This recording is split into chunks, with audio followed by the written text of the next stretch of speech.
আজকে যে বিগত দিনের লক্ষ্মীর ভান্ডার, সেখানে লক্ষ লক্ষ এমন অ্যাকাউন্ট পাওয়া গেছে যারা লক্ষ্মীর ভান্ডার পাওয়ার যোগ্য নয়, অর্থাৎ ভোটার তালিকা থেকে তাদের নাম বাদ গেছে।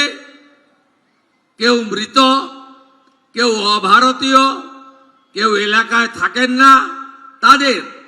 এমনকি অবাক হয়ে যাবেন, কয়েক লক্ষ পুরুষের অ্যাকাউন্টে লক্ষ্মীর ভান্ডারের টাকা ঢুকিয়েছে এরা।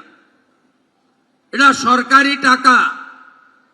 প্রাপকদের কাছে, যোগ্য প্রাপকদের চিহ্নিত করে তাদের হাতে কর্মসূচি পৌঁছে দেওয়ার ইচ্ছাই যিনি নিজেকে প্রধানমন্ত্রী বলেন না, প্রধান সেবক বলেন নরেন্দ্র মোদীজির, আর তার অনুপ্রেরণায় মার্গদর্শনে এই রাজ্যে যে ডবল ইঞ্জিন সরকার তৈরি হয়েছে, সেই সরকারও এই নীতিতে বিশ্বাস করে যে মানুষটির প্রকৃত প্রয়োজন তাকে পৌঁছে দেওয়ার দায়িত্বটা সরকারের।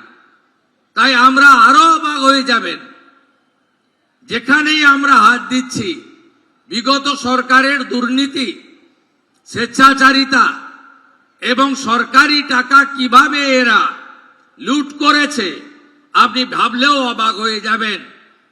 পুরুষদেরকে বিধবা ভাতা দিয়েছে।